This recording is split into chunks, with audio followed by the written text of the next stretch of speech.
Kadiri area ప్రభుత్వ హాస్పిటల్కి ఇక్కడ ఉన్నటువంటి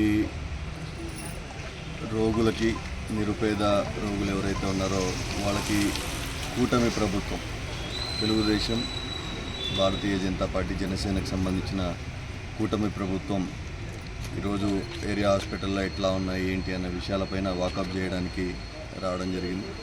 అయితే ఇక్కడ ఉన్నటువంటి పేషెంట్స్ 2-3 డిపార్ట్మెంట్స్ యొక్క దుస్థితి చూస్తే ముఖ్యంగా ఓపీడీకి సంబంధించి కనీసం ఓపీడీలో వాళ్ళని కూర్చోబెట్టి కనీసం డాక్టర్ చూడలేని పరిస్థితికి కారణం ఏంటంటే గడిచిన వైసీపీ ప్రభుత్వం యొక్క అనాలోచితమైన ఆలోచనలతో ఇక్కడ ఉన్నటువంటి ఓపీడీ బిల్డింగ్, కొత్త బిల్డింగ్ కట్టే కంటే ముందే ఆ పాత బిల్డింగ్ని కొట్టేయడం, ఇక్కడ ఉన్నటువంటి రోగులకి ఇంత ఇబ్బంది వస్తున్నా కూడా ఈరోజు ఇక్కడ ఉన్నటువంటి ఇబ్బందులకు కారణం గడిచిన ప్రభుత్వంగా గుర్తించడం జరిగింది.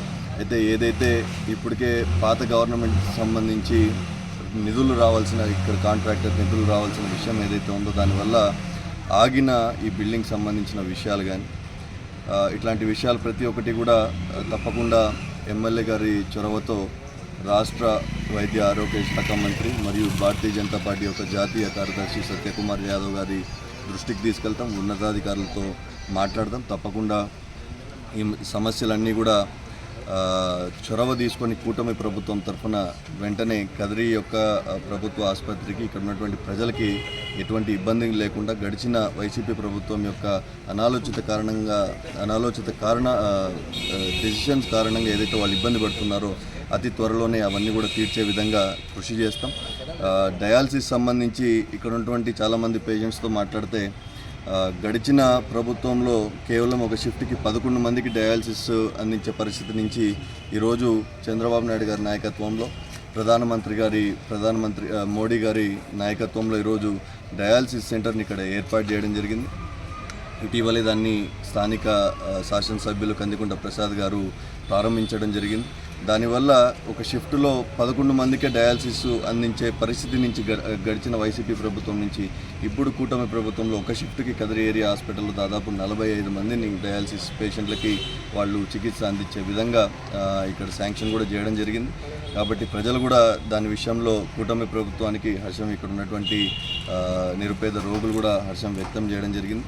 కాబట్టి ఇట్లాంటి ఇష్యూస్ అన్నీ కూడా స్థానిక అధికారులతో మాట్లాడి ఎమ్మెల్యే గారి చొరవతో తప్పకుండా రానున్న రోజుల్లో అతి త్వరలో సత్యకుమార్ గారి అధ్యక్షతన దీనిపైన అతి త్వరలో సాల్వ్ చేసే విధంగా మేము ఇక్కడ చర్యలు తీసుకుంటామని చెప్పి, దీనికి సంబంధించిన విషయాలపై తప్పకుండా అతి త్వరలోనే మా కదిరి ఏరియా హాస్పిటల్కి సంబంధించిన డైరెక్టర్ మరియు బీజేపీ కిసాన్ మోర్చా జిల్లా అధ్యక్షులు కేశవరెడ్డి గారు వీళ్ళందరూ కూడా ఇక్కడ నుంచి మెమరాండం ఎమ్మెల్యే గారికి ఇవ్వడం జరుగుతుంది. ఎమ్మెల్యే గారి దగ్గర నుంచి పైన అధికారులతో మాట్లాడి తప్పకుండా సత్వరమైన చర్యలు తీసుకుంటామని చెప్పి తెలియజేస్తాం.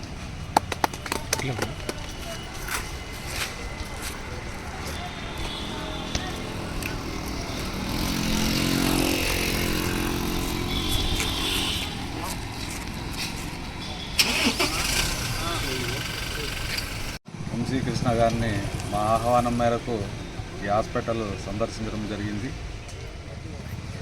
ఈ హాస్పిటల్లో కొన్ని ఆరోగ్యశ్రీ అయితేనేమి, తర్వాత డయాలసిస్ అయితేనేమి, హాస్పిటల్ ఇంతవరకు అన్నీ బాగానే ఉన్నాయి. డయాలసిస్ ఇప్పటికే 15 ఉన్నాయి, ఇంకా ఒక 4 వస్తాయి ఇక్కడికి.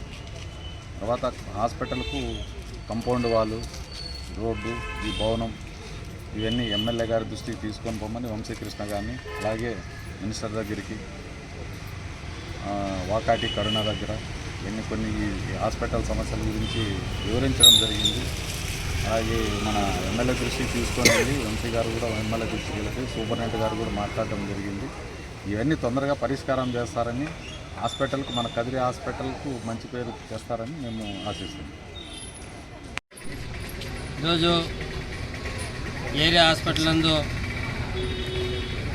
భారతీయ జనతా పార్టీ కూటమి ఇక్కడ చేసి ప్రజలకు ఎటువంటి వైద్యం జరుగుతుంది, ఇక్కడ గత ప్రభుత్వం బాగున్నటువంటి హాస్పిటల్ను పడగొట్టేసి పేషెంట్లు పడుతున్న ఇబ్బందిని గుర్తించి మేము వాళ్ళకి ఏం సౌకర్యాలు జరుగుతున్నాయి ఏమని చెప్పేసి ఈరోజు రాష్ట్ర యువమోర్చా అధ్యక్షులు వంశీకృష్ణ గారు, హాస్పిటల్ కమిటీ మెంబర్ కేశవరెడ్డి గారు, అదేవిధంగా రమేష్ బాబు, జట్టి అంజలి, ఇంకా అందరూ కూడా వచ్చి ప్రతి వార్డు కూడా తిరిగి చూడడం జరిగింది.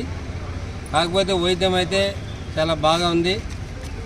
అదేవిధంగా కొన్ని రూమ్స్ అవి లేకపోవడం వల్ల వాటి వల్ల డాక్టర్లు స్టాఫ్ కొంచెం తక్కువ ఉంది, ఇబ్బంది పడుతున్నారని మా దృష్టికి రావడం జరిగింది. ఇవన్నీ ఇక్కడ ఉన్నటువంటి స్థానిక ఎమ్మెల్యే గారి దృష్టికి కూడా మేము తీసుకుపోయాం. ఆయన గతంలో కూడా చాలా 5 నెలలు మనం కూటమి అధికారంలోకి వచ్చిన తర్వాత చాలా పనుల్లో బయట తిరుగుతున్నాడు కాబట్టి కూటమిలో ఉన్నటువంటి నాయకులు కార్యకర్తలు కూడా ఎక్కడైనా సమస్యలు ఉంటే వెంటనే ఆయన దృష్టికి తీసుకుపోతే వెంటనే స్పందిస్తున్నాడు. వాటిలో భాగంగానే ఈరోజు ఇక్కడ